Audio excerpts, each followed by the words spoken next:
For most of my life, up until fairly recently, I have been a victim of bullying. And it got so bad at one point that about halfway through my fourth grade year, I dropped out of public school. My name is Jace. I'm 17 years old now, and navigating bullying and the negative mental aspects, the effects of it that come with years of being incessantly picked on, is probably one of the hardest things that I have ever done in my entire life. And it's something that I still struggle with. But I've been hearing this argument recently that somehow bullying is good for you. That by identifying a flaw in someone and pushing them, in other words, bullying them and picking on them to grow somehow leads to a desirable outcome, an outcome where the positives outweigh the negatives. And I want to push back on that narrative a little bit because I just don't see a world where that's true. And I want to use my, I guess, testimony, my experience with bullying as an example. I was always the biggest kid in the room. I grew up in a family with a really long line of obesity and diabetes. And I also grew up in the Midwest. And if you know anything about that, you know that our two favorite things are fried foods and gravy. And if you put those two things together, you get the reason why America has such a high obesity rate. um, but besides the jokes, about 95% of my experience with bullying was weight related. And when these people who affirm bullying say that it leads you, that it pushes you to grow, that's not what happened for me, and that's not what happened for so many people that I see and that I hear who experience bullying. In fact, most of the time it does the opposite. After I dropped out of school in fourth grade, it was kind of just a downward spiral to my absolute worst.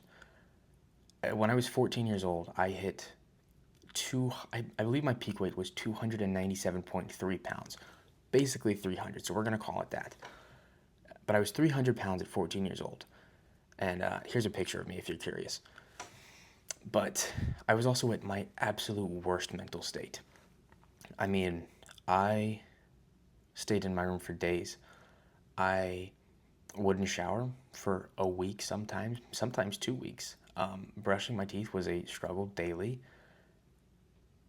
And I remember I didn't get my hair cut for over 2 years. It was so long that I could feel it on the lower part of my shoulder blades, basically my upper mid back. And it was so matted because I didn't brush it that you couldn't run a comb or a brush through it without it just instantly getting stuck.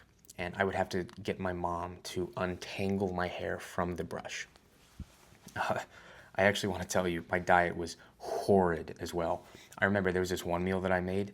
It was three of the little microwavable ramen packets. You cook those, you put in all the seasonings and stuff, the little packets that come with them, and then you put three Kraft American cheese slices on it. You heat that back up, mix it in, and then I would take two boiled eggs, soft boiled eggs, and I would put them on top, as well as some chili flakes and some soy sauce. And I did the math one time. I think it was 1,300 calories, maybe 1,400, but I would eat that 2 or 3 times a day, a lot of times, and you can see how I got to 300 pounds with that. Obviously, I don't eat that way anymore. Otherwise, I would probably look a lot different than I do right now. But that's besides the point.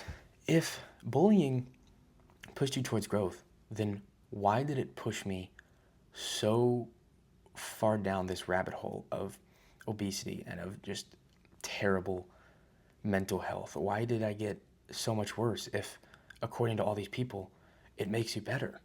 The real reason that most people eventually make a positive change after experiencing bullying is the real reason that most people eventually make a positive change after experiencing bullying, it just can't be attributed to the bullying itself, as I've said before. I think the biggest flaw in the argument that bullying is beneficial is that it relies on the idea that bullying is necessary for growth, when in reality, we know that's not true. A person who has never experienced bullying can make just as much growth as a person who has experienced bullying for their entire childhood.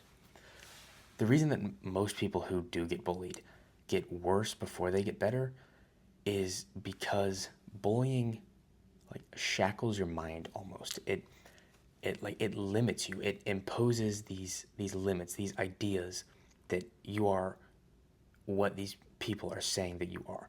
If you are constantly hearing when you're growing up, especially, that you are too fat, or you're too big, or you need to lose some weight, or that you'll never look good enough, you are going to believe that subconsciously. Whether you want to admit that or not, your body, your mind will begin to believe that. And that's why I got to 300 pounds before I got better.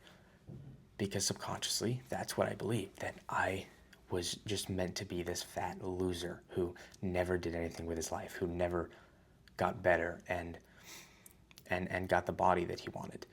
When people say that bullying is beneficial, what they really mean is constructive criticism, because that is what is truly helpful and what will push someone to grow, not making fun of them or making them feel bad or bullying or picking on them. That will almost always lead them to a worse spot than they are now. Work to be a positive force in the world and genuinely help people. If you see a problem, then give them advice. Do not pick on them and hope that it leads them somewhere better. It's not going to work. People do not succeed because of bullying. They succeed despite it. And that is the crucial flaw that people make when they say that bullying is beneficial.